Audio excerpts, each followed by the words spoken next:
শ্রীমদ্ভাগবতম প্রথম স্কন্দ অষ্টম অধ্যায় শ্লোক ২০। তথা পরমহংসানাম মুনীনাম অমলাত্মনাম ভক্তিযোগ বিধানার্থম কথম পশ্যমেহি শ্রিয়।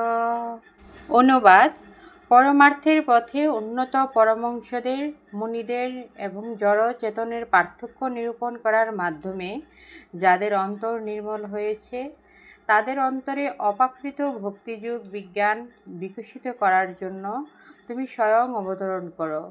তাহলে আমার মতো স্ত্রীলোকেরা কিভাবে তোমাকে সম্যক রূপে জানতে পারবে? তাছাড়া পরমহংসে নাম উন্নত পরমার্থবাদীদের, মুনি নাম মহান দার্শনিক এবং মনোধর্মীদের, অমলাত্মনাম জড় এবং চেতনের পার্থক্য নিরূপণে অভিজ্ঞদের, ভক্তিযোগ ভগবত ভক্তির বিজ্ঞান বিধান অর্থম সম্পাদন করার জন্য কথম কিভাবে পশ্যেম দর্শন করতে পারব, হি অবশ্যই শ্রেয় স্ত্রীলোকেরা।